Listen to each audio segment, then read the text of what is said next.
whatever the questions you have in your mind related to the market, related to where it is going, why it is going, whatever it is.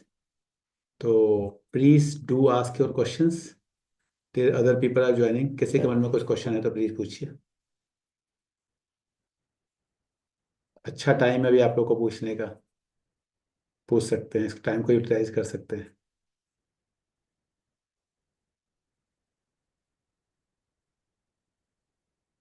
नहीं, किसी को कुछ नहीं पूछना, आगे बढ़ें फिर।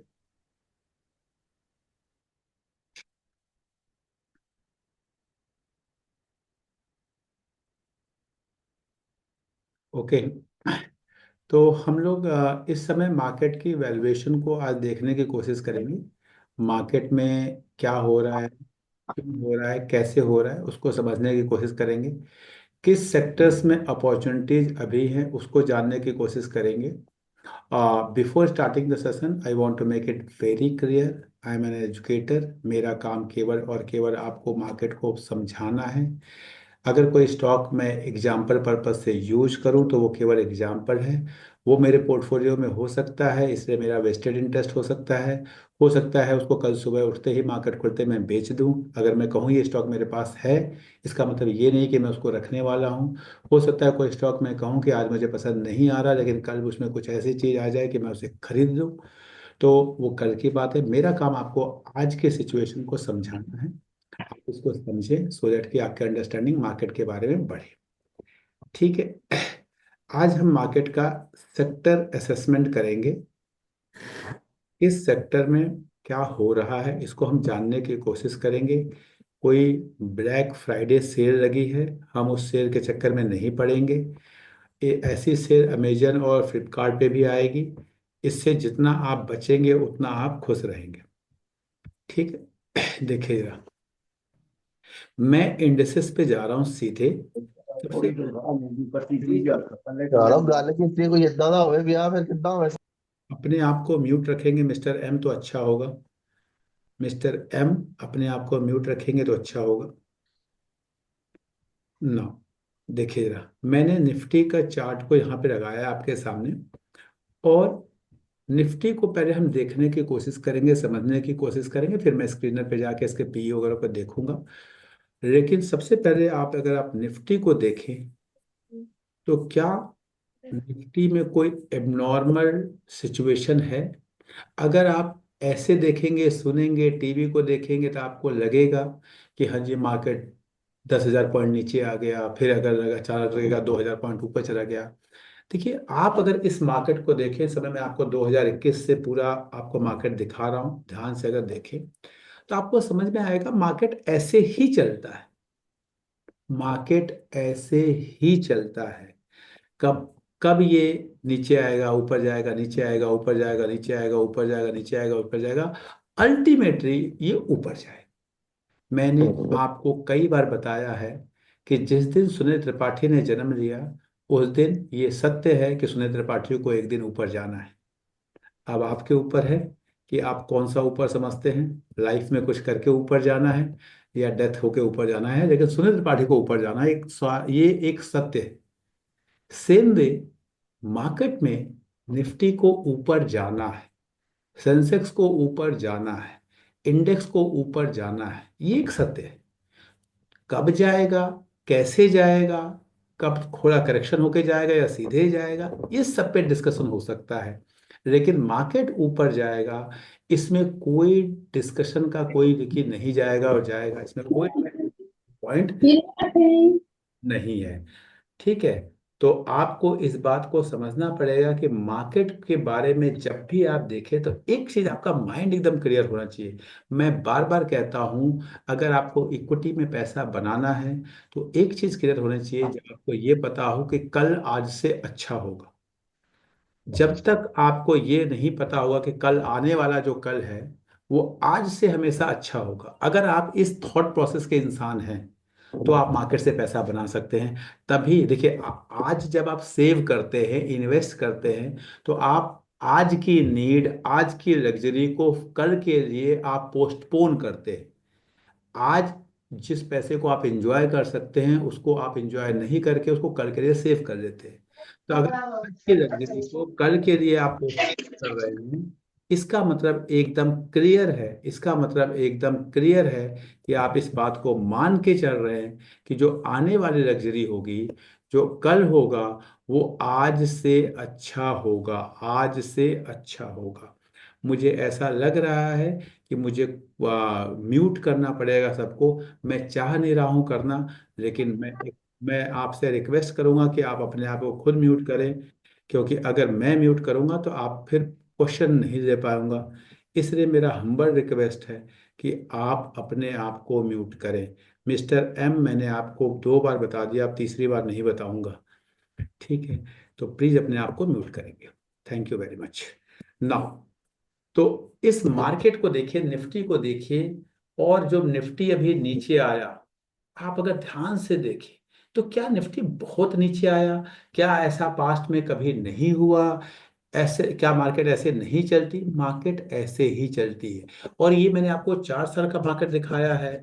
मैं आपको अगर 14 साल का मार्केट दिखाऊंगा तो भी आपको कुछ ऐसे ही फिगर दिखाई देगी, आपको कुछ ऐसी ही फिगर दिखाई देगी। अगर मैं आपको 2020 के पहले का दिखाऊंगा तो भी आपको ऐसे नीचे आया ऊपर गया, नीचे आया ऊपर गया, नीचे आया ऊपर। लेकिन अल्टीमेटली इसको ऊपर जाना है, अल्टीमेटली इसको ऊपर जाना है। ये थोड़ा बहुत जो करेक्शन होता है, ये अपॉर्चुनिटी होती है। जब पिछले वीक में मार्केट नीचे आ रहा था, उससे पीछे पीछे से पीछे वाले में, तो आपको ये डर था कि कहाँ तक नीचे आएगा। और अभी लास्ट थर्सडे फ्राइडे को मेरे पास इतने फोन आए, सर अब अब एंट्री कर जाऊं। देखिए, कब एंट्री कर जाए, सच्चाई ये है कि मुझे भी नहीं पता, ये किसी को नहीं पता। आपको अच्छे शेयर को अच्छे रेट पे खरीदना है।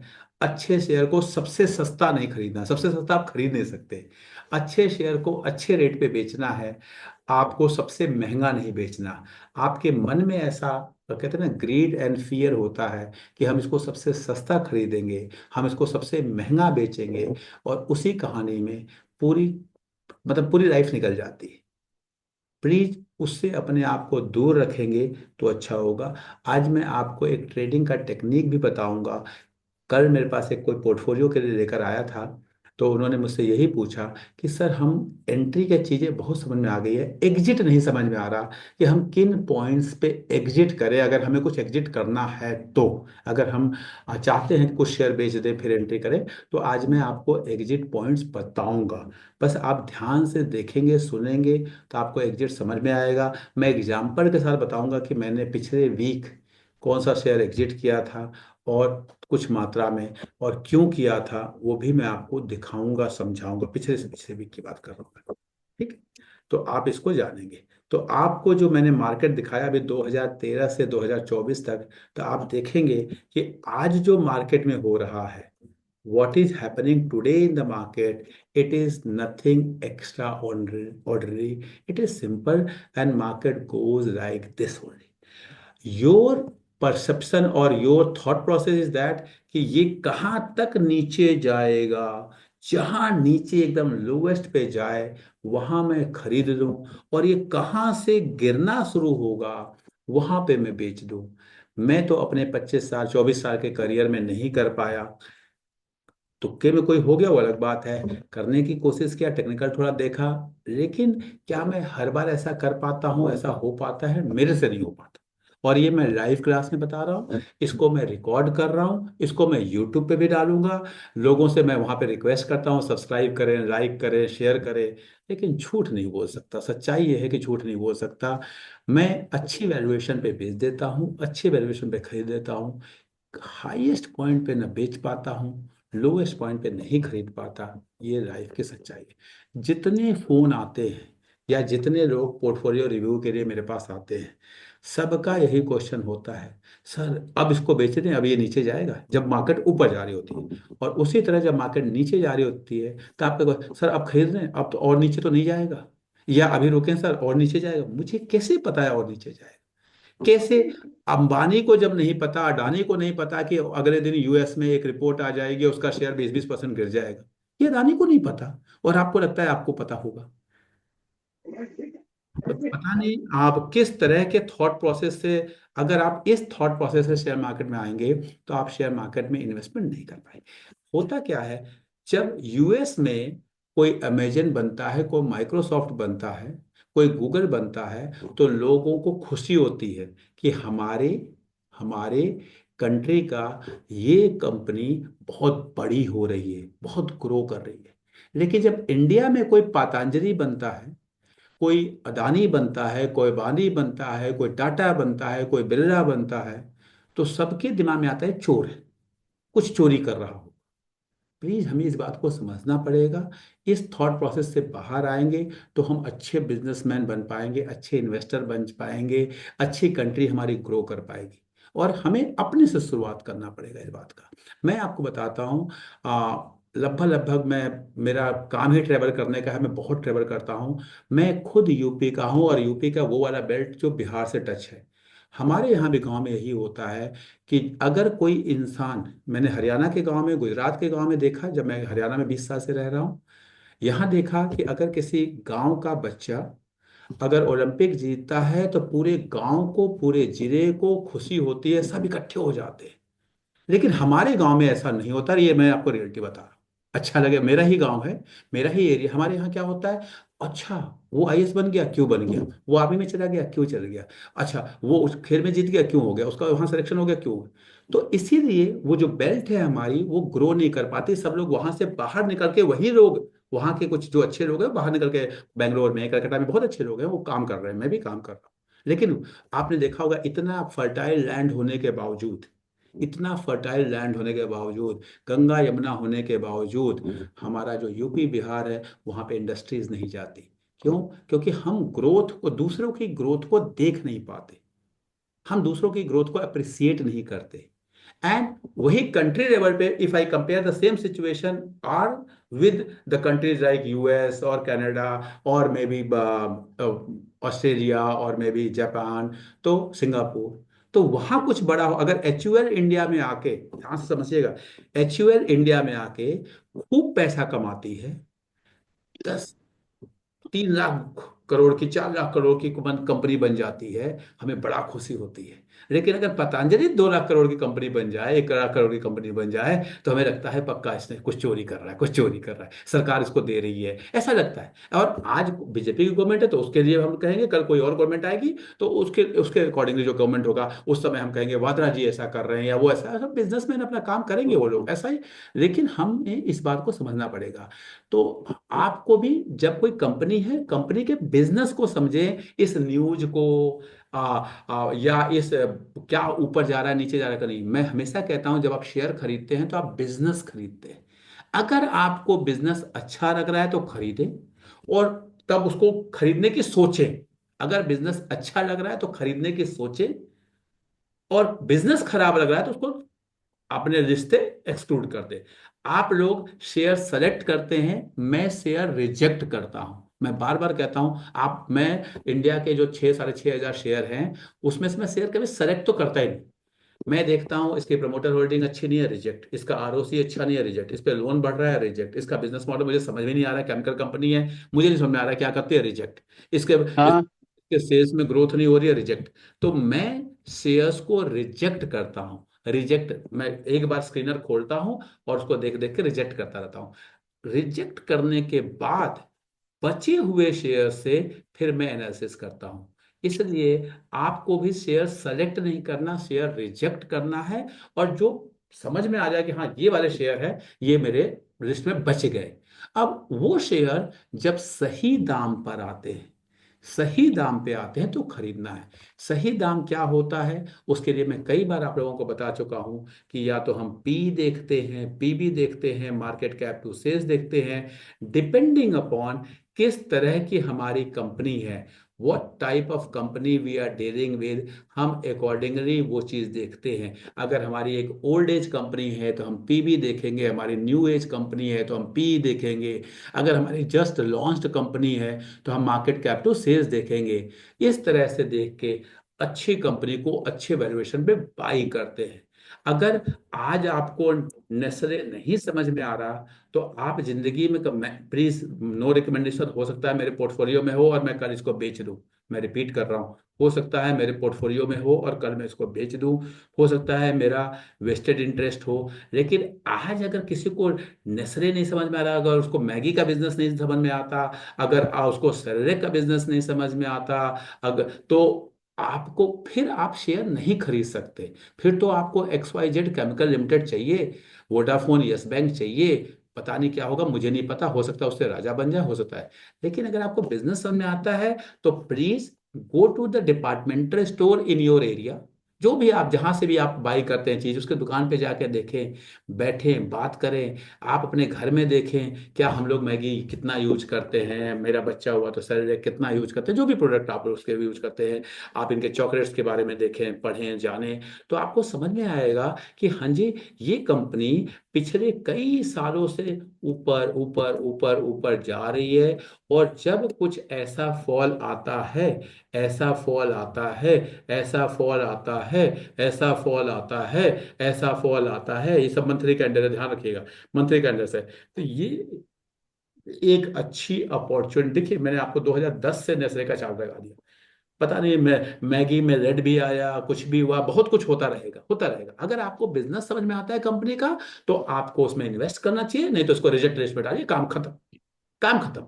अब आप ये सोचेंगे नहीं जी, जब ये नेस्ले यहाँ पे था 2234, तब आपके कान में कोई आके बोल दे कि हाँ जी ये टाइम है, इसको बेच दो।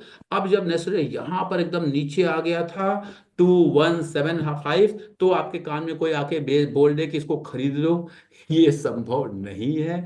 आपको वैल्यूएशन देखना पड़ेगा, आपको करेक्शन देखना पड़ेगा। अच्छे शेयर में जब ग्रोथ कर रहे हैं, आप अपना टारगेट बनाइए। जैसे मैं देखता हूं, अगर जैसे टाइटन जैसा शेयर है, HDFC जैसा शेयर है, HUL जैसा शेयर है, रिलायंस जैसा शेयर है, अगर 20-25% गिर जाते हैं जब, तो मैं जनरली उनको अपने वॉच लिस्ट में डाल देता हूं, उनको देखना शुरू कर देता हूं और अच्छे पॉजिटिव पे बाई करता हूं। This is my philosophy. और आई मे बी रॉन्ग, पिछले 17 18 19 20 साल जितने से कर रहा हूं, मुझे तो समझ में आ रहा है और मेरा काम चल रहा है। मैं वही बताने की कोशिश आप लोगों को करता हूं। मैं आपको एक गूगल सर्च दिखाता हूं। गूगल सर्च मेरी स्क्रीन आप लोग को दिख रही होगी। देखिए, देखिए, परफॉर्मेंस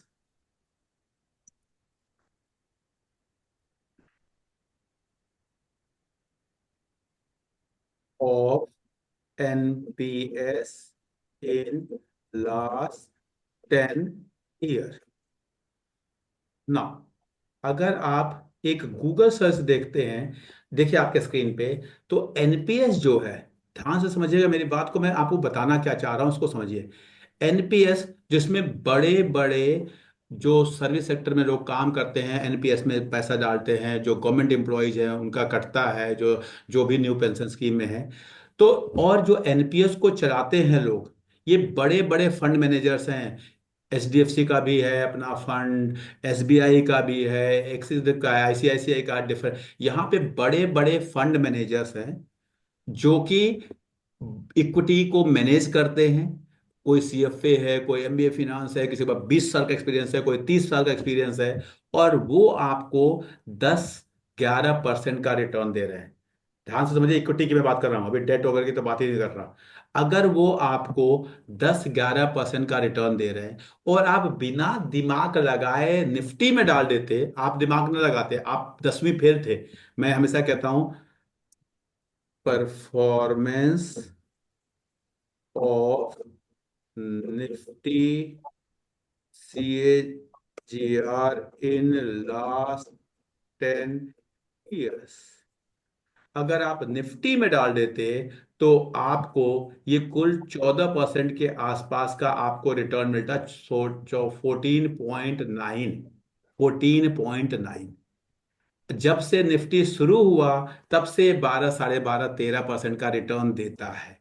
तब से 12-13% का रिटर्न देता है। आप ढूंढेंगे तो आपको मिल जाएगा ये चीजें, आपको गूगल करते ही आपको ये चीजें मिल जाएगा। निफ्टी का लास्ट 10 ईयर का CAGR जो है, आपको कहीं ढूंढेंगे तो आपको पता चल जाएगा कि हाँ जी, ये जो है, ये करीब करीब आपका 10 पॉइंट समथिंग है, सॉरी 14 पॉइंट समथिंग है। 10 साल का, मैं पिछले 10 साल की बात कर रहा हूँ। जब अब जब ये जो बड़े बड़े फंड मैनेजर हैं, ये निफ्टी को बीट नहीं कर पा रहे, लेकिन आपको लगता है कि आप अपनी स्कूल की नौकरी करेंगे, आप अपना बिजनेस चलाएंगे, कोई योगा क्लास करेगा, कोई प्रॉपर्टी डीलिंग की काम करेगा, कोई, और उसके बाद भी आप जो है 30% का रिटर्न निकाल लेंगे, तो ये दुनिया का सबसे बड़ा झूठ है। इसके चक्करों में ना पड़े। चुपचाप, आपको समझ में आ रहा है निफ्टी 12-13% दे रहा है, उस 12-13% को एंजॉय करने में, बार बार कहता हूं 12-13% को एंजॉय करें। आज के टाइम पे केवल जब निफ्टी नीचे आता है तो आप निफ्टी 20 को खरीदें, निफ्टी ईटीएफ खरीदें, बैंक निफ्टी का ईटीएफ खरीदें, और आपको विश्वास नहीं होगा, केवल 3% म्यूचुअल फंड जो हैं वो अपने ईटीएफ का जो बेंचमार्क है उसको उसको जो है कहते हैं बीट कर पाते हैं in long run. In long run अगर मैं 20-25 साल की बात करूं तो 3% वो फंड मैनेजर जिनके पास 20-20, 25-25 सीए की टीम होती है। अगर आप कभी आए, किसी को मन हो गुड़गांव, तो मैं एक म्यूचुअल फंड कंपनी के साथ काम भी करता हूँ, उनके फंड मैनेजमेंट का जो बिजनेस है उनके थोड़ा सा हम लोग उनके लिए काम करते हैं, आउटसोर्स करते हैं कुछ काम। तो मैं आपको दिखाऊंगा कि उनके पास 20 सीए बैठे हैं, एमबीए बैठे हैं, बहुत सारे कॉलेज का रिसर्चर्स बैठे हैं, बीकॉम वाले बच्चे बैठे हैं, और सब मैथमेटिक्स वाले बच्चे बैठे हैं। पता चला कि एक एक टीम है वो केवल ऑयल सेक्टर पे काम कर रही है, दूसरी टीम है वो केवल बैंकिंग सेक्टर पे काम कर रही है, और वो लोग मिलके आपको रिटर्न देते हैं 10-11% का। लेकिन आप चाहते हैं कि नहीं जी, आपका रिटर्न हो 40% का। ये सब छूट से बाहर निकलेंगे तो खुश रहेंगे, खुश रहेंगे, खुश रहेंगे। मैं बता रहा हूँ लॉन्ग टर्म में खुश रहेंगे। और 12-13% का रिटर्न खराब रिटर्न नहीं होता, उसको जनरेट करने की कोशिश करें। 12% का रिटर्न अगर आप जनरेट करते हैं तो आपको विश्वास नहीं होगा, आपका पैसा 60 टाइम्स से ज्यादा होता है, 25-30-30 सालों में 60 टाइम्स से ज्यादा होता है जनरली एक इंसान के पास अपने लाइफ में 30 साल का। अगर आप आज 50 साल के भी हैं तो भी आपके पास 30 साल का तो अभी टाइम पीरियड है अपनी वेल्थ को जनरेट करने का, जो भी है। क्योंकि अब आप जब हम 50 साल के हो जाते हैं तो हम बच्चों के बारे में सोचना शुरू कर देते हैं। तो प्लीज, बेटर वह है उस थॉट प्रोसेस से इन्वेस्ट करें, आप खुश रहेंगे, आप खुश रहेंगे। अदरवाइज आप हमेशा परेशान रहेंगे। कौन सा शेयर खरीदूं, आज खरीदूं, कल डबल हो जाए, कल खरीदूं, परसों डबल हो जाए, इस फ्यूचर ऑप्शन इंट्राडे इन सब से बच के रहें। अपनी वेल्थ को बचा के रखें और उसको अच्छे से ग्रो करें। ग्रो करने के तरीकों पे हम बात कर सकते हैं, कौन से तरीके अच्छे होते हैं, कैसे हम अच्छे शेयर को अच्छे रेट पे पकड़ते हैं, इन पे बात करेंगे तो आप खुश रहेंगे। चलिए, मैं सेक्टर्स पे जा रहा हूँ। अगर मैं आपको निफ्टी के कुछ सेक्टर्स की बात करता हूँ, सबसे पहले मैं निफ्टी के पी को आपको दिखाता हूँ कि निफ्टी का पी, अगर आपको याद होगा, जिन लोगों ने पिछली क्लासेस अटेंड की थी जब हमने पी की बातें की थी, निफ्टी का पी आज के टाइम पे कोई महंगा नहीं है। निफ्टी बहुत अपने हिस्टोरिकल एवरेज से अब नीचे आ गया, जो पहले ऊपर हुआ करता था अब अपने हिस्टोरिकल एवरेज से नीचे आ चुका है। तो आप देखेंगे कि हाँ जी, हिस्टोरिकल एवरेज 23 का है, अभी मैंने 10 साल का डेटा लगाया है, और आज के टाइम पे ये पी जो है ये 22 के आसपास आ गया। तो बहुत सस्ता भी नहीं है लेकिन महंगा नहीं है, एटलीस्ट महंगा नहीं है। तो आप अपनी इन्वेस्टिंग को जारी, अगर आपका म्यूचुअल फंड में एसआईपी चल रहा है तो उसे चलने दे, अगर आप शेयर्स खरीद रहे हैं हर महीने तो खरीदते रहे। हाँ, अभी वो टाइम नहीं है कि आप अपने एफडीज को तोड़ के इन्वेस्ट कर दें, आप अपने बैंक बैंक लोन लेके इन्वेस्ट कर दें, या अपना घर बेच के इन्वेस्ट कर दें। वो वाला टाइम नहीं है। वो वाला टाइम आता है तो जैसे आया था कुछ दिन पहले, जब वो यूक्रेन हुआ था तब आया था, कोरोना हुआ था तब आया था। तो वो एक टाइम आता है, वो वाला टाइम नहीं है। लेकिन आज के टाइम पे आपको अपनी इन्वेस्टिंग को जारी रखना चाहिए। वैल्यूएशन बहुत महंगा नहीं है, बहुत महंगा नहीं है ना। अब मैं बात करता हूँ, थोड़े सेक्टर्स पे जा रहा हूँ, ध्यान से देखेंगे। सबसे पहले मैं निफ्टी का एक सेक्टर आपको दिखाना चाहता हूँ, एफएमसीजी सेक्टर की बात करूंगा। क्योंकि इस समय निफ्टी का जो एफएमसीजी सेक्टर जो है उसको मैं आपको दिखाना चाहूंगा, इसके थ्रू दिखना तो चाहिए। देखिए जरा, निफ्टी एफएमसीजी को देखेंगे, इसको अगर आप ध्यान से देखेंगे कि निफ्टी एफएमसीजी में क्या हो रहा है, तो आज आप देखेंगे कि जो आपको HUL, डाबर, नेस्ले, ये सब बहुत गिर गए गिर गए गिर गए दिख रहा होगा। एक्चुअल में बहुत नहीं गिर गए। जब भागे थे तो वो बहुत भाग गए थे जब आप खरीद रहे थे, और आज के टाइम पे वो अपने एवरेज वैल्यूएशन के आसपास कहीं आ रहे हैं। 40-41 की वैल्यूएशन होती है, 45 पे है। अगर थोड़ा सा और गिर जाएगा तो बहुत अच्छी वैल्यूएशन आ जाएगी। अदरवाइज नॉर्मली ठीक है। बहुत महंगे, हाँ, जब ये पहुंच गए थे आपका ये 50, 51, 55 या 52, तो ये उस समय बहुत महंगे हो चुके थे। आपको इस बात को समझना पड़ेगा। अब इसी में ये तो हो गया पूरे सेक्टर की बात। लेकिन हाँ, अब इसमें जब अगर मैं किसी एक पर्टिकुलर को देख लेता हूँ, या मैं चलिए आपको हिंदुस्तान यूनिलीवर को दिखाता हूँ ऐसे एग्जांपल के लिए, प्लीज नो रिकमेंडेशन प्लीज। अब मैं एक एक शेयर को देखूं तो पता चल जाएगा कि हाँ जी। अब हिंदुस्तान यूनिलीवर को अगर आप देखते हैं तो पास्ट में किस वैल्यूएशन पे ये ट्रेड होता था, आज किस वैल्यूएशन पे ट्रेड, पास्ट में 61 के वैल्यूएशन पे ट्रेड होता था, 61.7। आज के टाइम पे ये 55-56 के वैल्यूएशन पे है। तो ये वैल्यूएशन वाइज आपको शेयर ये ठीक मिल रहा है।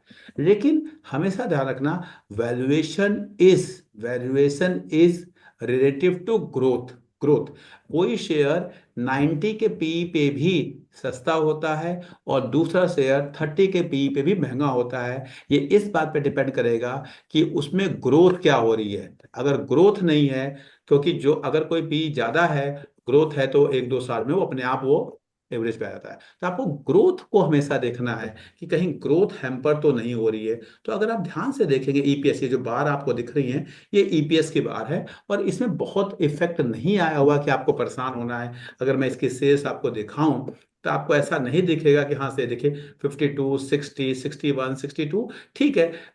जब 52 से 60 जो पहले ग्रोथ था एक एक साल में, वो वाली ग्रोथ नहीं है। लेकिन कोई बहुत खराब नहीं है, ठीक है। आपको पता है पूरी पूरी इकोनॉमी में इस बार 5.2 का जीडीपी आया है। बहुत ग्रोथ नहीं हुआ है, तो सबसे इफेक्ट तो एफएमसीजी सेक्टर पे ही पड़ेगा। इस बात को समझना है। अब आपको विजुअलाइज करना है कि ये जो 5.2 का जीडीपी ग्रोथ आया है इस बार, क्या ये ऐसा ही रहेगा और कम होगा या आगे बढ़ेगा। आपको अपना विजन यूज करना है, आपको अपने एनालिसिस यूज करना है, आपको इसके लिए पढ़ना है। आपको लगता है नहीं इंडिया ग्रो कर रहा है, आगे बढ़ेगा, ठीक होगा, अभी इलेक्शन ईयर था उसकी वजह से हो सकता है, तो आपको इसमें इन्वेस्ट करना है। और आपको लगता है नहीं हो सकता है कि अगले कुछ सालों तक ये ग्रोथ ऐसा ही रहे, तो आपको इसमें इन्वेस्ट नहीं करना है। बिकॉज अगर ग्रोथ Okay. ग्रोथ नहीं आएगी तो आपको फिर उससे दूर रहना है। तो आपको वैल्यूएशन जरूर देखना है।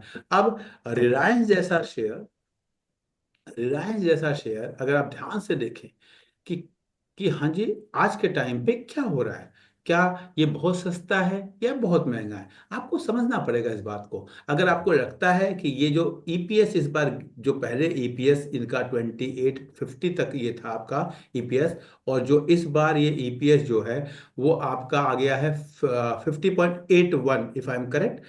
50 पॉइंट ईपीएस को देखेंगे 50.81, और जो पहले था ये आपका था 51.64।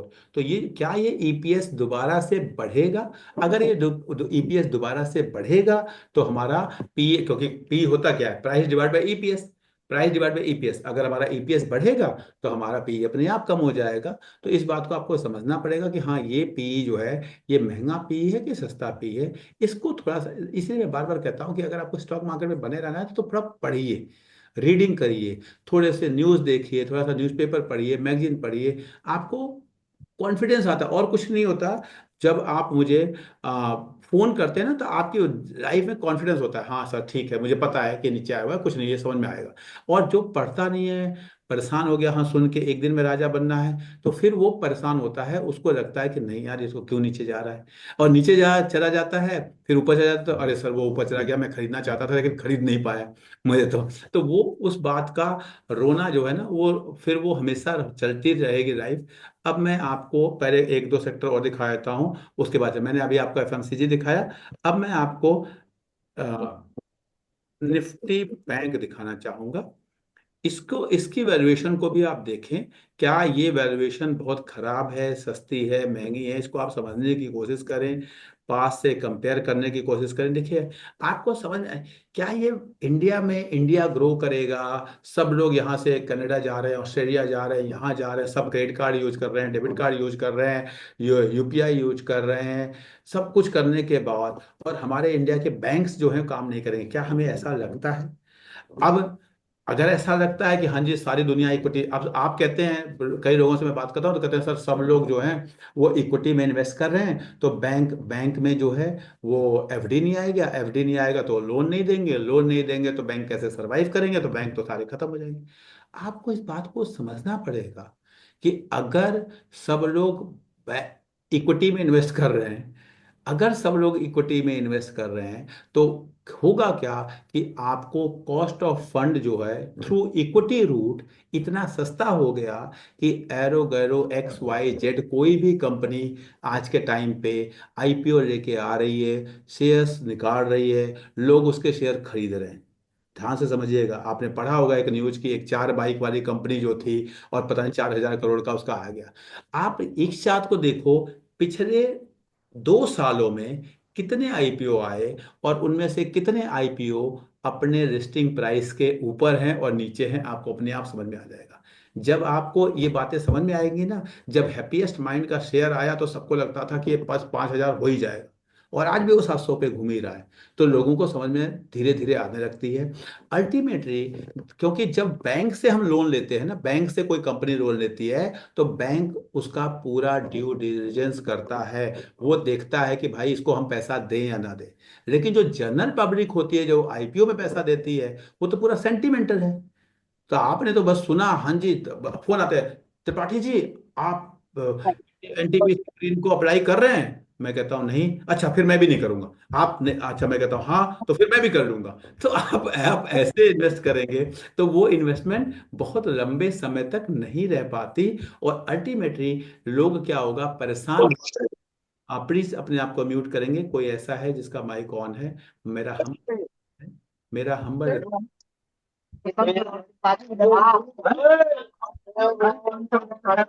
नहीं मानेंगे तो मुझे इनको रिमूव करना पड़ेगा। मैंने रिमूव कर दिया। ठीक है। तो आपको समझना पड़ेगा कि अगर आप इस तरह से इक्विटी में आईपीओ आ रहे हैं, लोग उन आईपीओ को खरीद रहे हैं, फिर वो आईपीओ, तो आने वाले सालों में देखिए सिंपल सा रूल है, जो चीज बहुत तेजी से ऊपर जाती है वो उतने ही तेजी से नीचे आती है। ये सिंपल सा रूल है। तो अगर ये आईपीओ का रूट बहुत तेजी से ऊपर जा रहा है, फिजिक्स में पढ़ा होगा आप लोगों ने, इकोनॉमिक्स में पढ़ा होगा आप लोगों ने, तो ये नीचे आना ही आना है, आ जाए कल आए। तो ये जो बैंक के जो वैल्यूएशंस हैं, इन बैंक्स में देखें अच्छे बैंक कौन है, कौन से बैंक आपको अच्छे लग रहे हैं, उन बैंक्स को ढूंढें, उनमें इन्वेस्टमेंट की अपॉर्चुनिटीज देखें। आज के केवल 10 साल भी नहीं, केवल 5-6 साल पहले सबको ये PNB, bank of Baroda, Canara bank सब खराब लगते थे। और आज के केवल 2 साल पहले तक ये दुनिया के सबसे अच्छे चीज थे, सब भागे धर्रा के वहां से। फिर अब सबको प्राइवेट बैंक सबको खराब लग रहे हैं। फिर पता चलेगा आज के 2 4 5 साल, मुझे नहीं पता कितने साल के बाद, 2 साल बाद होगा, 3 साल बाद होगा, 4 साल बाद होगा, मुझे नहीं पता एक्चुअल में, लेकिन होगा पक्का ये मुझे पता है। अगर ये अच्छे से काम कर रहे हैं, अपना बिजनेस कर रहे हैं, हम सब उसमें जाके अपना लॉकर ले रहे हैं, पैसे ले दे वो कर रहे हैं, आरडी कर रहे हैं, एफडी कर रहे हैं, सेविंग अकाउंट खोल रहे हैं, हमारी सैलरी जा रही है, ये बैंकिंग सर्विसेज दिए जा रहे हैं। आप देखिए जरा कि ठीक है आप उसमें एफडी नहीं कर रहे, लेकिन ऐसा भी तो हो सकता है कि आपने किसी कंपनी का आईपीओ निकाला, जिस कंपनी को आईपीओ निकाला वो उसके पास फंड आए, और वो जो है वही बैंक को फाइनेंस कर रही है, वो एक्स वाई जेड कोई कंपनी, और उस फाइनेंस के थ्रू बैंक जो है आपको लोन दे रहे हैं। तो पता चला कि आप पहले तो एफडी करते थे बैंक को 8% पे या 7% पे, अब जो बैंक है उन कंपनियों से पैसा ले रही है कॉर्पोरेट बॉन्ड में, और पता चला कि वो तो 2% पे या 3% पे आ रहा है। क्यों? क्योंकि उन कंपनियों को पैसा तो आपने इक्विटी के फॉर्म में दे दिया जी, बढ़ेगा तो बढ़ेगा। अब कंपनियों को पता है हमें कोई फिक्स तो देना नहीं है, तो वो फिर वो बैंक को लोन दे रहे हैं 7% में। तो एक्चुअल में उन कंपनियों की अर्निंग हो रही है 4%। अब हम उस लाइन पे जा रहे हैं, आपको समझ में नहीं आ रही इस बातों को। जब आप एनालिसिस करेंगे तो इकोनॉमी ऐसे ही चलती है। और दुनिया में आपको समझना पड़ेगा कि अगर इक्विटी इंडिया में अगर 5 साल पहले या 50 साल पहले या 20 साल पहले या 10 साल पहले से लोग, अब 5 साल से तो बहुत सारे लोग आ गए, 50 साल से इंडिया के इक्विटी तो यूएस में 200 साल से चल रही है। अगर हम इंडिया में आज भी 10% लोग इन्वेस्ट कर रहे हैं, वहां पे 60 70 80% लोग, 70% लोग इन्वेस्ट कर रहे हैं। तो जो हो रहा है दुनिया ऐसे ही चलती है। अगर एक जगह जीन्स आती है फिर दूसरी जगह आती है, फिर एक जगह जीन्स को कहता है खराब है, फिर दूसरी जगह भी कह देते हैं खराब है, ऐसे ही चलती है। तो आपको इस बात को समझना पड़ेगा। वैल्यूएशन को देखें, अगर आपको वैल्यूएशन वाइज कोई चीज सस्ती दिखती है, वो चीज अच्छी है, सस्ती का मतलब मैं वोडाफोन और यस बैंक जैसे शेयर्स की बात नहीं कर रहा। अच्छे कंपनियां अगर वैल्यूएशन वाइज सस्ती दिखने लगती हैं तो आपको उसके बारे में सोचना चाहिए, लेके बैठना चाहिए। अब मैं आपको एक कंपनी दिखाना चाहूंगा। सबको पता है, जो लोग मुझे फॉलो करते हैं, जो लोग हमारी क्लासेस अटेंड करते हैं, सबको पता है पेज इंडस्ट्री का शेयर। और जिन लोगों ने भी अभी जुड़े हुए हैं उनको पता है, केवल 15 दिन पहले हमने 48 समथिंग में इसको सेल भी किया है कुछ शेयर। मेरे पास पोर्टफोलियो में बहुत सारे शेयर, हो सकता है मैं कल सारे सेल कर दूं, इसलिए प्लीज आप मेरी बात को केवल पढ़ने के लिए, जानने के लिए समझेंगे। अब इस पेज इंडस्ट्री के शेयर को देखिए। इसको पहले मैं इसके वैल्यूएशन पे जाता हूं, फिर आपको समझ में आएगा। पेज इंडस्ट्री के शेयर को देखें, समझें, फिर आपको समझ में आएगा कि हाँ जी क्या हुआ। जब पेज इंडस्ट्री के शेयर को मैं देखता हूं, मुझे वैल्यूएशन वाइज ये शेयर सस्ते दिखने लगे। एक टाइम था मुझे लगता था हाँ जी ये शेयर जो है, ये मैं आपके पास सामने वैल्यूएशन का चार्ट आपको निकाला हुआ है, दिख रहा है आपको। एवरेज वैल्यूएशन इसका 81 के आसपास है। ये कहीं 60 70 तक, 64 तक जा रहे हैं, 70 तक जा रहे हैं। तो मुझे ये समझ में आने लगे, मैंने ले लिया। और फिर जब इनकी वैल्यूएशन ऊपर जाने लगती है तो मैंने इसको बेच दिया। मैं वैल्यूएशन देखूंगा, मेरे को इससे कोई मतलब नहीं है कि स्टॉक 30,000 का है, कि स्टॉक 50,000 का है, कि स्टॉक 3,000 का है, कि स्टॉक 30,000 का है। उसको देख के आप दिमाग नहीं लगा सकते। वैल्यूएशन जब आपको अच्छी मिले तो आप खरीद लीजिए, और एक रेलेवेंट वैल्यूएशन के अबव चला जाता है तो आप बेच दीजिए। आप इसी पे आप अपनी ट्रेडिंग या इन्वेस्टिंग की जर्नी को कर सकते हैं। अगर आप स्टॉक को, अब यहाँ पे देखिए, आपको जिन लोगों को पता है कि हमारे, मैं जनरली अपने पोर्टफोलियो में कोई भी स्टॉक 5% रखता हूँ। लेकिन जब वो बहुत सस्ता हो गया, बहुत सस्ता हो गया, मैंने कुछ, मेरे पास पेज इंडस्ट्री में 7-8 हज़ार का था, तब से खरीद रहा हूँ। मैंने 45,000 पे भी खरीदा, 54,000 जाके जब वो 45 पे आया तो मैंने खरीदा। मैं सबके सामने एक्सेप्ट कर रहा हूँ प्लीज कि जब वो 54 से 45 पे आया तो मैंने खरीदा, और मेरे 45 खरीदने के बाद वो 35 पे गया। इसका मतलब मेरे पास ऐसा कोई रूल नहीं है कि मैं एकदम बॉटम पे खरीदूं।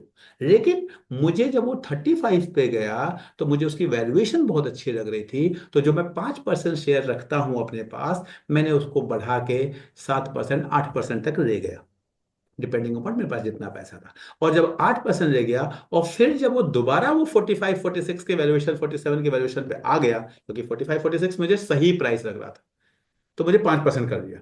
लेकिन जब वो 35 हो गया तो मुझे बहुत सस्ता दिखने लगा, तो मैंने उसको 8% कर दिया। और जब दोबारा वो पिछले, आई थिंक 15 दिन पहले की बात है, वो 48,000 समथिंग पे गया, तो मुझे लगा कि हाँ अब ये सही पे आ गया। जो मैंने एक्स्ट्रा 3% खरीदे थे, उनको बेच दिया, और 5% अपना रखा हुआ है, बिकॉज वो मुझे लॉन्ग टर्म के लिए रखना है। अब हो सकता है कि ये मैंने जब बेच दिया उसके बाद और ऊपर जाता तो मुझे दुख नहीं है, क्योंकि मेरे पास जो शेयर पड़े हैं ऊपर जा रहे हैं, और नीचे जाएगा तो अगर वो फिर वैल्यूएशन सस्ती होगी तो मैं थोड़ा सा फिर खरीदूंगा। तो मैं हमेशा कहता हूं जब आप ट्रेडिंग करते हैं तो पहली बात, आपको ये नहीं देखना ये मेरे ट्रेडिंग वाले शेयर, ये मेरे इन्वेस्टिंग वाले शेयर। इससे पहले तो अपने आप, आपको अच्छे शेयर में ही ट्रेडिंग करना है, आपको अच्छे शेयर में ही इन्वेस्टिंग करना है, आपको अच्छे शेयर में ही ट्रेडिंग करना है। कोशिश करें कि अगर आपके पास रिलायंस है तो कोशिश करें रिलायंस में ही ट्रेडिंग करने का, कि रिलायंस आपने सोचा था 2,000 का होना चाहिए, 3,000 का होना चाहिए, इस समय मान लो 1,300 का है, 1,500 का आपने सोचा था, 1,500 पे आप खरीद रहे थे, किसी वजह से वो 1,300 चला गया, तो आपने रिलायंस थोड़े और खरीद लिए, और जब 1,500 का आ गया तो जो आपने ट्रेडिंग के लिए खरीदा है उस पोर्शन को सेल कर दे। 1,500 पे तो आपने खरीदा ही था, आपको रखना था, वो तो इन्वेस्टिंग के लिए आप रख रहे थे। और अगर जब वो 1,800 चला गया और आपको लगता है वैल्यूएशन इसकी 1,500 होनी चाहिए, तो जब वो 1,800, तो इवन आप जो आपके इन्वेस्टिंग के लिए है उसमें से भी थोड़ा सा बेच दें। अगर आपको लगता है वैल्यूएशन इस समय बहुत महंगी, थोड़ा सा बेच दें। तो मैं फिर पूरे प्रोसेस को रिपीट कर रहा हूं। सपोज मुझे रिलायंस के 100 शेयर रखने हैं लंबे समय के लिए, आज के 10 साल 20 साल, तो मुझे रिलायंस के 100 शेयर रखने हैं, और मुझे उसका रेट समझ में आता है कि 1,500 के आसपास सही है। क्या अच्छा शेयर होता है और क्या उसका सही वैल्यूएशन होता है, इसके लिए बहुत सारी क्लासेस मैं ले चुका हूं। मेरे यूट्यूब पे प्लेलिस्ट में आपको अच्छे शेयर अच्छे प्राइस के बहुत सारी वीडियोस मिलेंगी। समय समय पे हम लोग नए नए बैच करते रहते हैं, उसमें भी आप ज्वाइन कर सकते हैं जानने के लिए। मैं आपको एग्जांपल बता रहा हूँ कि रिलायंस एक अच्छा शेयर, सपोज मैंने माना, फिर मैंने माना कि रिलायंस का जो सही वैल्यूएशन है वो 1,500 है। ये भी मैंने माना, तो मैं 1500 पे जब रिलायंस आएगा मैं उसको 4-5% खरीद के रखूंगा। अब जाएगा ऊपर, जाता है जाता है जाता है, जब मुझे कभी पैसों की जरूरत होगी तो देखूंगा। लेकिन अब जब मैंने 1500 पे खरीदा तो दो सिचुएशन हो सकती है, या तो वो 16, 17, 1800 पे जाए, और या तो वो 12, 1300 पे आए। अगर वो 12, 1300 पे आएगा तो मैं थोड़े से और खरीदूंगा। मुझे रखने थे 100, लेकिन मैंने 120 कर लिए। और जब वो 1500 के ऊपर जाएगा तो मैं वो 20 वाले को केवल बेच दूंगा, केवल 20 वालों को बेच दूंगा, क्योंकि वो मैंने एक्स्ट्रा खरीदे थे। उसी तरह जो मैंने 100 खरीदे हैं ये मुझे रखने लंबे समय तक, लेकिन अचानक अभी एक साल का रिजल्ट नहीं आया, अचानक वो कुछ हुआ और पता चला रिलायंस 1600 हो गया, 1700 हो गया, तो मैं उसमें से भी 10-20 बेच देता हूँ कि ठीक है, अभी तो इतना, इसको 1500 होना चाहिए, पता नहीं क्यों 1800 हो गया। और फिर अगर वो नीचे आएगा, भाई या तो प्राइस नीचे आएगा या उसकी अर्निंग बढ़ेगी। क्योंकि अगर वो ऊपर जा रहा है, शेयर ऊपर है, देखिए मैं हमेशा कहता हूँ, परिवार है ये, पापा, मम्मी, बच्चे, इनको साथ चलना है। तो या अगर शेयर ऊपर चला गया है तो उसके जो पापा अगर ऊपर चले गए हैं तो मम्मी कौन है, मम्मी उसकी अर्निंग है, अर्निंग को ऊपर आना है। तो अर्निंग ऊपर आ जाएगी तो मैं दोबारा खरीद लूंगा, और नहीं तो पापा में करेक्शन होगा, पापा वापस आएंगे, तो यानी प्राइस नीचे आएगा और तब मैं खरीद लूंगा। तो वो आपको देखना पड़ेगा, सिचुएशन को समझना पड़ेगा, अकॉर्डिंगली आपको ट्रेडिंग करना पड़ेगा। ट्रेडिंग के लिए नए शेयर ढूंढने की जरूरत नहीं है। कोशिश करें कि जो शेयर आपके पास इन्वेस्टिंग के लिए है उन्हीं शेयर में ट्रेडिंग करें। आप खुश रहेंगे, आप इंजॉय करेंगे। और प्लीज पढ़ने में टाइम लगाएं, पढ़ने में टाइम लगाएं, ना कि टिप्स को ढूंढने में, जानने में कि हाँ टिप्स क्या है। जितना आप पढ़ेंगे उतना आप खुश रहेंगे। एक चीज जान लीजिए, बिना मेहनत के कुछ नहीं मिलता है। दुनिया का सबसे बड़ा झूठ है कि कोई किसी को आप ज्वाइन कर लेंगे या आप मेरी क्लासेस कर लेंगे और मैं आपको कोई ऐसा वो दे दूंगा और उसी से आप राजा नहीं बन जा पाएंगे। हाँ, उतना हो सकता है जितना मैं कमा रहा हूँ उसी के अकॉर्डिंगली आप कमा लेंगे। लेकिन अगर आपको कुछ यूनिक करना है तो आपको वो यूनिक करना पड़ेगा। मैं कभी बार शेयर खरीदता हूँ, मैं आपको नहीं बताता, मैं कई बार बेचता हूँ, नहीं बताता। जो मेरे पास मेंटरिंग में लोग हैं, उनको, वो मेरे ब्रॉडकास्ट में जुड़े हैं, उनको मैं भेज देता हूँ मैंने ये शेयर खरीद लिए और मैंने ये शेयर बेच दिया। मैं उनको भी नहीं कहता कि आप खरीद लो या बेच दो, क्योंकि I am not authorize for that. मैं उनको इन्फॉर्मेशन देता हूँ कि भाई मैंने अपना खरीद लिया, मुझे ये अच्छा लग रहा है, मैंने खरीद लिया। और मैंने ये शेयर, अब मुझे लग रहा है इसकी वैल्यूएशन ठीक नहीं है या ज़्यादा हो गई, मैंने इसको थोड़ा सा बेच दिया। ये मेरा, उन मेंटरिंग वालों का, मेंटरिंग वाले भी कई आप अभी जुड़े हुए हैं, उनको भी मैं कहता हूँ कि मेंटरिंग आपने ज्वाइन कर लिया, इसका ये कहीं से मतलब नहीं है कि बस जी अब तो ये जो मंत्र बोलेंगे मैं पीछे पीछे बोलता रहूंगा। ऐसा नहीं होता है। इसके लिए ये, कई बार कहता हूँ कि ये योग है, योग। अगर आपको अपनी बॉडी अच्छी रखनी है तो मेरे साथ योग आपको करना पड़ेगा। मैं योग का स्टेप्स बता सकता हूं, लेकिन आपके लिए योग कर नहीं सकता। अगर मेरी बॉडी अच्छी है जब मैं योग करूंगा, और आपकी बॉडी अच्छी होगी जब आप योग करेंगे। आपको योग करना पड़ेगा, बिना किए आपका योग नहीं होगा। तो चलिए, जो मैंने आपको शुरू में बताया था कि आज मैं आपको सेलिंग पॉइंट्स बताऊंगा। सेलिंग पॉइंट्स को ध्यान रखना है, कब कब हम सेलिंग करते हैं। एक चीज ध्यान रखना, जब भी आपको सेलिंग करना है तो आप वैल्यूएशन के हिसाब से सेलिंग करेंगे, वैल्यूएशन के हिसाब से, ना कि प्राइस के हिसाब से। प्राइस कितना ऊपर गया कितना नीचे गया उससे अगर आप सेलिंग करने की कोशिश करेंगे तो आप नहीं बेच पाएंगे अच्छे दाम पे। आपको वैल्यूएशन पे, तो जो सबसे पहला वैल्यूएशन मॉडल यूज करते हैं, सपोज आप एक साल का मैं चार्ट लगा रहा हूं, अब आप देखेंगे, सपोज मैं शॉर्ट टर्म की बात कर रहा हूँ, लॉन्ग टर्म में भी आप उसको यूज कर सकते हैं।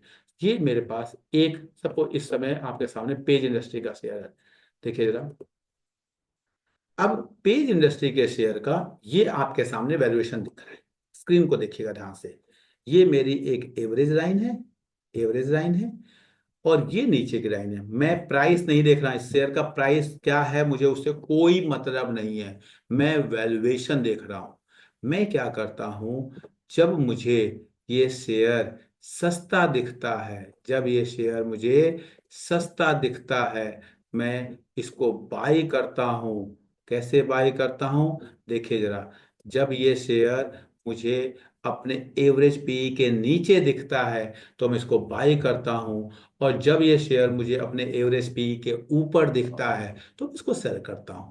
मुझे उससे कोई मतलब नहीं है। देखिए, आप इस डेट के आसपास नोट करिएगा, 20 मार्च 2024, और अगर आप इधर देखेंगे नवंबर 2024। मैं रिपीट कर रहा हूं, मार्च 2024 और नवंबर 2024, ये दो डेट मैंने आपको बताई। 20 मैंने मार्च 2024 में मैं बाई करता हूँ और नवंबर 2024 में मैं सेल करता हूँ। मैंने प्राइस नहीं देखा, मैं अगर इसके प्राइस पे जाता हूँ इस शेयर के, तो मार्च 2024 में ये शेयर कहीं 35-35 के आसपास होता है, और नवंबर 2024 में ये शेयर कहीं 48-48 के आसपास होता है। तो मुझे वो, आपको अच्छा प्राइस मिल जाएगा, आप 35 पे खरीदा, आपने 48 पे बेच दिया, लेकिन मैंने वैल्यूएशन देखा। मैंने ये नहीं देखा कि अब इस प्राइस से नीचे तो नहीं आएगा, कभी वो 45 में बेच पाऊंगा, कभी 48 में बेच पाऊंगा। वैल्यूएशन देखना है आपको। सपोज मैं एक और शेयर लेता हूँ, सपोज मैं लेता हूँ नेस्ले। अब नेस्ले को फिर अगर मुझे ट्रेडिंग करना है, मैं ट्रेडिंग के हिसाब से देखूंगा मुझे क्या करना है, क्या मुझे खरीदना है या बेचना है। सिंपल सा कंसेप्ट है। इधर कहीं मुझे खरीदना था, इधर कहीं मुझे बेचना था, जहां अगर मुझे लगता है। और आज के टाइम पे मेरे को समझ में आता है कि ये वैल्यूएशन वाइज सस्ता है। मैं इसको एंट्री के लिए सोचूंगा, मैं फिर बता रहा हूँ, मैं खरीदूंगा नहीं खरीदूंगा, है नहीं है मुझे नहीं पता। मैं आपको अब टेक्निक बता रहा हूँ कि किस तरह से हम करते हैं।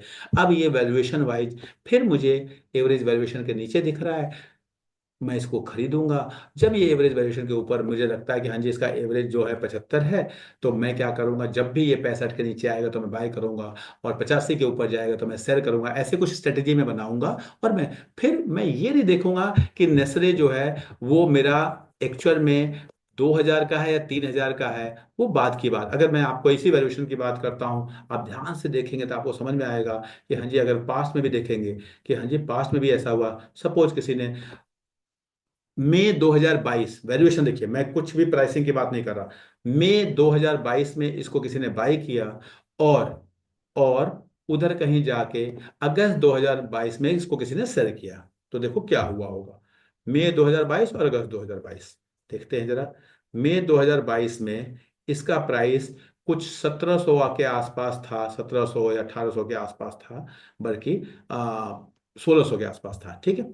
और अगस्त 2022 में इसका प्राइस क्या था? अगस्त 2022 में अगर मैं देखता हूं तो इसका प्राइस कुछ 1900 के आसपास था। तो 1600 में खरीदा, 1900 में बेच दिया, काम खत्म, प्रॉफिट हो गया। ज्यादा दिमाग लगाने की जरूरत नहीं है। वैल्यूएशन, मैं बार बार कहता हूं, वैल्यूएशन देखेंगे तो आप खुश रहेंगे, प्राइस देखेंगे तो आप दुखी रहेंगे। आप पी देखो चाहे पीवी देखो, आप वैल्यूएशन देखो। जब कोई भी चीज आप जैसे मेरे को एक चीज समझ में आता है, मेरी माँ बचपन में हम लोग के वो थैला लेके हम लोग मंडी जाते थे।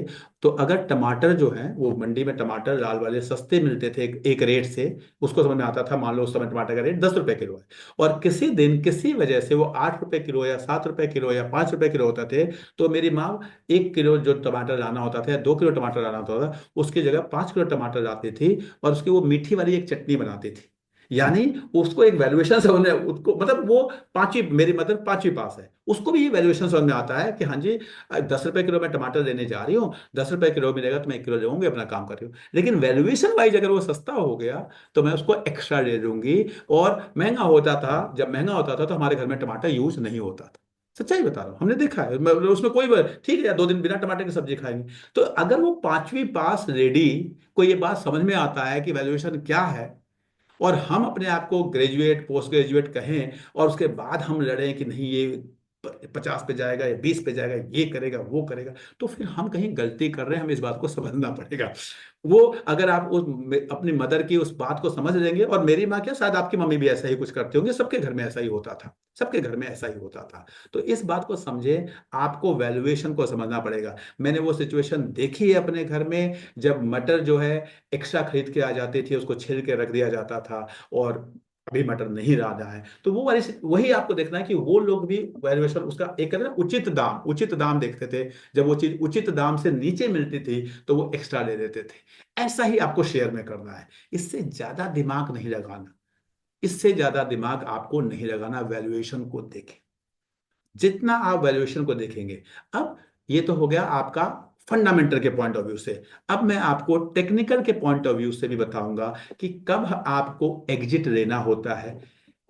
टेक्निकल में अगर आपको एग्जिट लेना ही है, पहली बात, अगर आपने शेयर खरीदा है, आपको 2 4 साल 10 साल रखना है, तो आपको सोचने की जरूरत नहीं है, ठीक है। लेकिन टेक्निकल थियरी कहती है आपको बता रहा हूं, 100 शेयर, 200 शेयर, 500 शेयर करके देखिएगा, प्रोबेबिलिटी आपको समझ आएगा। जब आप एक देखेंगे तो नहीं, आपको दिखेगा नहीं, आप कहोगे सर आप तो गलत बता रहे हैं। जब आप 500 देखोगे और आपको 450 सही दिखेगा और 50 गलत दिखेगा, तब आपको समझ में आएगा कि हाँ ये रूल है, क्योंकि share is always on the basis of probability. तो जब आप 450 सही होगा, 50 गलत होगा, 50 में आपको नुकसान हुआ, 450 में आपको प्रॉफिट हुआ, वो जो लॉस हुआ वो प्रॉफिट से 50 शेयर का कंपनसेट हुआ, तो भी आप 400 प्रॉफिट में रहेंगे।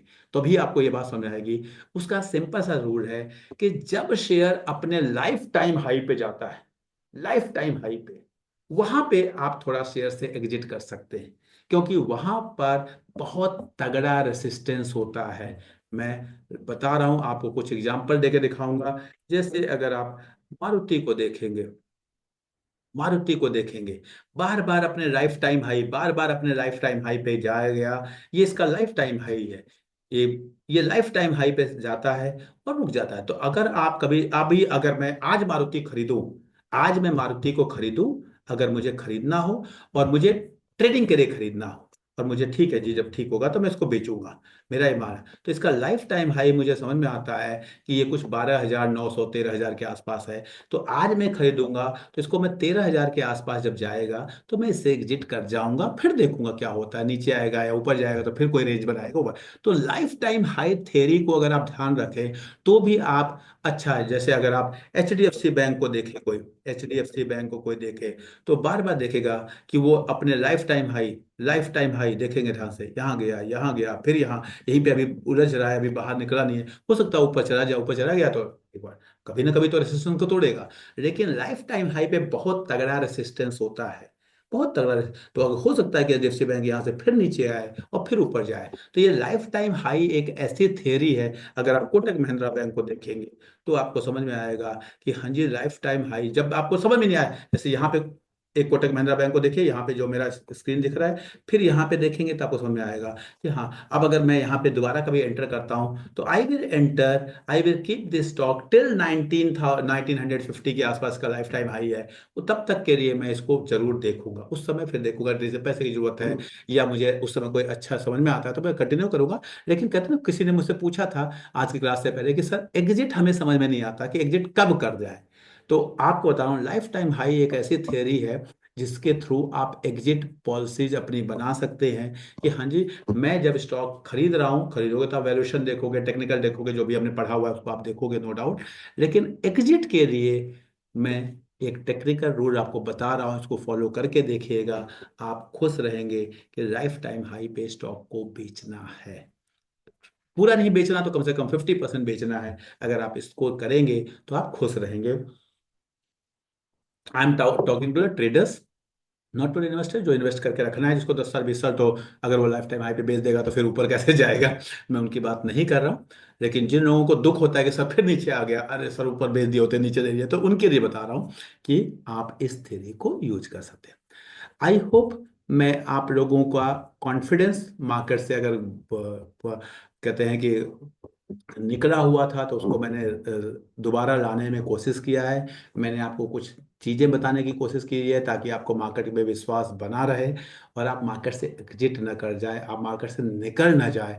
क्योंकि मैंने यही देखा है, लोग आते हैं मार्केट में 1 साल 2 साल 6 महीने बाद, वो म्यूचुअल फंड में रख देते हैं 10 10 साल पैसे, प्रॉपर्टी में रख देते हैं 25 25 साल पैसे, गोल्ड में 50 साल रख देते हैं, दादी का गोल्ड भी अभी तक पड़ा होगा दादा। लेकिन शेयर में हम नहीं रख पाते। हम उसको क्योंकि रोज प्राइस देखते हैं। लोग कहते हैं शेयर मार्केट की सबसे बुराई क्या है। देखिए, जो शेयर मार्केट की सबसे अच्छाई है ना, वही शेयर मार्केट की सबसे बड़ी बुराई है। शेयर मार्केट की सबसे अच्छाई ये है कि आपको शेयर का दाम रोज का रोज हर मिनट का पता होता है और जब चाहे आप बेच सकते हैं। ये शेयर मार्केट की सबसे बड़ी अच्छाई है, लिक्विडिटी जिसे हम कहते हैं। और यही सबसे बड़ी बुराई है, क्योंकि उसी को देख के आपका पल्स ऊपर नीचे होना शुरू हो जाता है। तो मैं तो कहता हूँ, मैं तो कोशिश ये करता हूँ कि अपने ऐप को, जो मेरे फ़ोन में ऐप है, मैं उसको, हाँ नहीं, जब जब मुझे बाई करना, मैं ऐप को देख के अपने शेयर्स को कभी नहीं देखता। प्लीज मैं आपसे चाहूंगा कि अगर आपको लॉन्ग टर्म में शेयर मार्केट में बना रहना है तो कसम खाइए कि जी हम ऐप वेप नहीं, हम ऐप तभी खोलेंगे जब हमें कोई शेयर खरीदना हो, ऐप तभी खोलेंगे जब हमें शेयर बेचना हो। आप ऐप में प्राइसिंग, आपको प्राइस देखना है, आप स्क्रीन पे बैठे हैं, चार्ट्स को देखें, पढ़ें, स्क्रीनर पे देखें, ट्रेडिंग व्यू पे देखें, मनी कंट्रोल पे देखें, पढ़ें। आप ऐप में ना जाएं, क्योंकि जब ऐप में अभी आज मेरी किसी से बात हो रही थी तो कहते हैं मेरा पोर्टफोलियो 1.5 लाख कम हो गया। अरे हो गया तो हो गया, जब मार्केट मार्केट नीचे आई हुई है तो हो गया, क्या फर्क पड़ा? पोर्टफोलियो मेरा कितना, सच्चाई बताओ, मेरा कितना कम हुआ मैंने देखा ही नहीं। क्यों दिमाग लगाना है? पता है मार्केट ऊपर जाएगी, चला जाएगा। आपके पास अच्छे शेयर होने चाहिए, आपके पास अच्छे रेट में खरीदे हुए शेयर होने चाहिए। काम खत्म। आई होप मैं आप लोगों की कुछ मदद कर पाया। अगर कुछ क्वेश्चन हो तो मैं 2-4 क्वेश्चन लेना चाहूंगा, किसी के मन में कोई क्वेश्चन हो, नॉट स्पेसिफिक। हाँ भावना प्लीज, बहुत दिनों के बाद आप मुझे देख रहे, या शायद मैंने ध्यान नहीं दिया हो। बताइए प्लीज, कैसा चल रहा है आपका इन्वेस्टिंग की जर्नी? आपकी वॉइस नहीं आ रही मेरे पास। बोलिए आप। आवाज आ रही है अभी सर? हाँ अब आ रही है एकदम clear. Okay, very good evening sir. Good evening. मैं क्लासेस कर रही थी बट थी I was there in your classes, thank you so much. Sir मेरे बेसिकली दो क्वेश्चंस है। पहला क्वेश्चन ये कि जब जैसे स्क्रीनर होता है उस पे हमें प्रॉफिट एंड लॉस जो क्वार्टरली रिजल्ट्स होते हैं वो 1-1.5 महीने बाद जाके पब्लिश होता है। तो जो एफ आई आईज वगैरह जो होते हैं, do they have prior information की बैलेंस शीट का उनके बारे में पहले उनको पता नहीं, होता है, देखिए, अकॉर्डिंगली दे? इनसाइडर के थ्रू कुछ हो जाए तो अलग बात है, उसको तो हम नहीं कर सकते। वो तो दुनिया में बहुत कुछ होता है, और यू नो कि सबको बहुत मर्डर करने के बाद भी लोग बचते हैं। तो अब हम ये कहेंगे क्या मर्डर करने के बाद बच सकते हैं? तो क्या, आपको सिंपल ये जानना है कि अगर आपको स्क्रीनर नहीं समझ में आए, स्क्रीनर पे जनरली अभी 1-1.5 महीने नहीं रखते, स्क्रीनर पे टाइमली आ जाते हैं। लेकिन नहीं समझ में आता है तो प्लीज़, आपको पता है कि हाँ हमारा जुलाई में, हमारा अप्रैल में रिजल्ट्स आते हैं जो पिछले क्वार्टर के हैं, तो कंपनी की वेबसाइट पे देखें बड़े आराम से। कंपनी की वेबसाइट पे जब भी कंपनी, आजकल तो टीवी पे तो कहते हैं ना, कंपनी रिजल्ट डिक्लेयर करती है और वहाँ टीवी पे ब्रेकिंग न्यूज आता है। ब्रेकिंग न्यूज जी जी बिजनेस पे और CNBC आवाज पे आता है। तो आज के टाइम पे देखिए, अल्टीमेटली आप लोग जो देखते हैं, आप क्या देखते हैं? सेल्स की फिगर देखते हैं, प्रॉफिट की फिगर देखते हैं, ठीक है, एबिटा देख लेते होंगे, इससे ज़्यादा और क्या देखते हैं जो आपको तुरंत इन्फॉर्मेशन चाहिए? अगर डिटेल में जाना है तो कंपनी की सबकी PPT आज के टाइम पे अवेलेबल है। प्रॉफिट एंड लॉस जो है सब अपलोड करते हैं, सेबी को सबको भेजना ही भेजना है, नॉर्म्स है इसका क्या बोलते हैं, NSE को सबको भेजना ही भेजना है। तो आपको NSE की वेबसाइट पे सारा आपको मिल जाता है। किसी भी कंपनी ने अगर रिजल्ट डिक्लेयर किया तो NSE को उसको भेजना ही भेजना है, और NSE की वेबसाइट पे वो अपलोडेड होता है, वो आपको मिल जाता है वहाँ से। ठीक है। नेक्स्ट। सर एक और क्वेश्चन क्वेश्चन और था सर। बताइए। जैसे कि आपने बताते हो कि you should go through PPTs and all, तो एशियन पेंट्स का आई वाज गोइंग थ्रू उसका पूरा जो ट्रांसक्रिप्ट रहता है जो ये लोग डिस्कस करते हैं, द मैनेजर एंड चेयरमैन। तो उसमें एक ये इन्होंने ये बताया कि Q2 के and they told the reasons also कि मॉनसून वाला पार्ट था इसलिए नहीं आ पाया, एंड उसके बाद दिवाली में जितना इन्होंने एक्सपेक्ट किया था, क्योंकि दिवाली 31st को आ गई, नवंबर तक नहीं एक्सटेंड हुई, इसलिए उतने सेल्स नहीं आ पाए। तो दे सेड कि दे आर लुकिंग फॉरवर्ड कि Q3 के रिजल्ट्स को कि कितना परसेंटेज इंक्रीज आएगा। एंड अपेरेंटली अगर मैं टेक्निकल में भी, जैसे गैप बना हुआ है प्लस जहां पे ये नीचे आया है, ये एक स्ट्रॉन्ग रेजिस्टेंस पॉइंट है पहले का, पहले वाली का, ऑल्सो 2019 के आसपास का। हम्म। एंड ये दिखा रहा है कि ये कंसोलिडेट करेगा जिस तरीके से ये चार्ट पैटर्न है। तो क्या, आई एम जस्ट आस्किंग कि अगर जैसे मुझे इन्वेस्ट करना हो या किसी को भी इन्वेस्ट करना हो, we should wait for the Q3 results, या ये जिस तरीके से कंसोलिडेट करेगा उस हिसाब से वी शुड इन्वेस्ट? देखिए, अब फिर वही बात है, अगर आप वैल्यू इन्वेस्टर हैं, अगर आप वैल्यू इन्वेस्टर हैं, तो वैल्यू इन्वेस्टर वो पर्सन होता है जब स्टॉक बहुत गिरा हुआ होता है तो लेके 2-4 साल 5 साल के लिए बैठता है। तो उसके पॉइंट ऑफ व्यू से उससे पूछेंगे तो this should be the time when he should enter into the stock. अगर मैं एक ग्रोथ इन्वेस्टर हूं तो नो डाउट मुझे अपने DMAs देखने हैं, मुझे अपने स्टॉकेस्टिक देखना है, मुझे मुझे ऑप्शन चेन क्या कह रही है मुझे वो भी देखना है। तो वो सिचुएशन तो क्या होती है कि हाँ, जब नया रिजल्ट आएगा तो आपको ये पता है कि अगर नया रिजल्ट आएगा और भावना देख पाएंगे तो भावना से पहले तो कोई ना कोई और देख पाएगा, और यहाँ से प्राइस 10% 15% ऊपर हो चुका होगा। तो आपको देखना है कि आप किस तरह के इन्वेस्टर हैं, आपका क्या थॉट प्रोसेस है, कितने टाइम के लिए आप इन्वेस्टिंग करना चाहते हैं। तो वो सब चीज़ें आपको देखना पड़ेगा। जैसे मैं आपको बता रहा हूँ, मेरे पास भी एशियन पेंट है, सब जानता है, मैं एशियन पेंट मेरा फेवरेबल शेयर है। लेकिन फिर मैं बता रहा हूँ कि क्या आपने मेरे पास है इसका मतलब ये नहीं कि आप खरीदें, और मेरे पास आज है, हो सकता है मैं कल बेच दूं, कोई बड़ी बात नहीं, कल को मुझे कुछ मिले तो मैं बेच सकता हूँ। मैं आपको बस इतना बताना चाहता हूँ कि जब आप इस तरह के शेयर खरीदते हैं ना, तो आपको इस बात को समझना पड़ेगा कि आपका आपका पर्पज क्या है, आप इन्वेस्टिंग में आए क्यों हैं। क्या आप, क्या जब ये स्टॉक यहाँ से गिरना शुरू हुआ 3300 से और आ गया ये आपका 2400 2300 पे, तो 1/3 ये नीचे आ चुका है। अब 1/3 नीचे, क्या ये और नीचे जा सकता है? एकदम जा सकता है, स्टॉक तो आधे भी हो जाते हैं, स्टॉक तो 10% भी जा सकते हैं। लेकिन अब अगर आपको यही आपके एनालिसिस है और आपको लगता है कि हाँ इस बार सेल्स कम आई है उसकी वजह से, मेरे एनालिसिस कुछ और है, मैं आपको बता रहा हूँ मुझे पता है। अगर आप थोड़ा सा मार्केट में निकले तो आजकल हर जगह वो बिरेरा ओपस आया हुआ है। थोड़ा सा उन्होंने पेंटर्स, जो पेंटर होते हैं उनके लिए अपने कूपन ऊपन डाले हुए हैं। होता क्या, मेरे घर में भी पेंटर आया तो उसने कहा सर इस बार ना वो बिरेरा ओपस कर दीजिए, बहुत अच्छा पेंट है। मुझे पता है उसने क्यों कहा, उसके अंदर एक कूपन है, वो एक बॉक्स डब्बा खरीद कर जाता है तो उसको 200 रुपये मिलते हैं, वो मुझसे मुझसे अपने दिन के दिहाड़ी भी देता है और उसको वो 200 रुपये भी मिलते हैं, तो वो ऐसा कर रहा है। लेकिन क्या अगर वो 200 रुपये कूपन ही कंपनी के फ्यूचर को डिफाइन करेगी, तो क्या कल को एशियन पेंट कूपन नहीं डाल देगा? डाल देगा, उसमें बड़ा आसान सा काम है।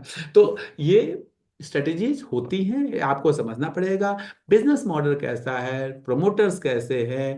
अब जब बिरला ओपस किसी ने कराया, 1 2 साल के बाद उसके उस पेंट, क्योंकि पेंट कराओगे तब तो सब अच्छा ही लगता है, 1 2 साल के बाद पता चलेगा कि उस पेंट की क्वालिटी क्या है, उस पेंट की क्वालिटी क्या है, तब पता चलेगा, तब लोग देखेंगे कि नहीं जी एशियन पेंट अच्छा था या बिरला अच्छा है। तो वो चीजें ऐसे समझ में आती हैं। तो थोड़ा सा कंपटीशन आता है तो होता है, हर शेयर के लिए होता है, बड़े बड़े कंपनियों के लिए होता है। कोक में अगर शाहरुख खान आते हैं तो पेप्सी वाले को जो है आमिर खान को उतारना पड़ता है, तो उतारते हैं, ऐसा ही बिजनेस ऐसे ही चलता है। ठीक है। Sir thank you. Thank you very much, I hope. और किसी के मन में कोई क्वेश्चन है क्या? एक क्वेश्चन मैं और लेना ले सकता हूँ अगर किसी के मन में है तो। नहीं। थैंक यू वेरी मच, मुझे अच्छा लगा कि आप लोगों ने ज्वाइन किया। मैं आप लोगों से हम्बल रिक्वेस्ट करूंगा कि अपना फीडबैक जरूर लिखें ग्रुप्स पे। वो मुझे थोड़ा सा मोटिवेशन देते हैं। और कोशिश, डरे नहीं, बने रहें। आपके पास पैसे होते हैं, थोड़ा थोड़ा इन्वेस्ट करें, लालच नहीं करें। और कहते हैं तो ना, जब भी इसका अटेंड करना होता है मिस हो जाता है वैसे। तो इन्वेस्टिंग की जर्नी को ज्वाइन करें। थोड़ा दो 10,000 ना करके 2-2 हजार करें, 1-1 हजार करें, करते रहें, एक पोर्टफोलियो को बड़ा बिल्डअप करने को कोशिश करें। और जब भी मैं इंद्रेश जी को देखता हूँ तो मुझे एग्जांपल समझ में आता है कि अगर मुझे अपनी बॉडी बनानी है तो थोड़ा सा हाथ पैर हिलाएं, थोड़ा सा हिलाएं, जाम ना होने दें, थोड़ा सा वॉकिंग कर लें, थोड़ा सा, कहते हैं, बताइए अंग्रेज जी ऐसे ही कुछ बताते होंगे आप लोग अपने योगा में, क्या बताते हैं ऐसे? आप अंग्रेज जी की योगा क्लासेस बहुत फेमस है, प्लीज अगर किसी को इंटरेस्ट है तो ये ऑनलाइन योगा वगैरह कुछ कराते हैं, तो आप लोग इनसे बात कर सकते हैं। कुछ क्या बताइए अंदर जी, ऐसा ही कुछ है ना कि अगर हम बहुत बीमार हो जाएं या कुछ हो जाए, हम ना करें, हम डर जाएं, इससे अच्छा थोड़ा थोड़ा कुछ तो करें, कुछ अनुलोम विलोम करें कुछ करके ही। तो इसी तरह इन्वेस्टिंग। मिस करते तो मैं कहता हूँ कम से कम आधे घंटे के लिए टाइम जरूर निकालें। ऑफलाइन नहीं कर सकते, ऑनलाइन निकालें, टाइम जरूर निकालें। बस तो ऐसे ही इन्वेस्टिंग है कि थोड़ा थोड़ा करेंगे तो आपके पैसे बन जाएंगे, और डर के अगर बैठ जाएंगे तो फिर पैसे नहीं बनेंगे। Thank you very much everyone for joining, I will be waiting for your feedbacks, I will be reading your feedbacks. Thank you very much. Please market हो सकता है कल कुछ रिस्पॉन्ड करे on the basis of GDP number, आप उससे परेशान नहीं होंगे, आप उससे परेशान नहीं होंगे। Thank you. Thank you sir, thank you. Thank you sir, thank thank you you. So much sir. Thank you thank you sir. Sir.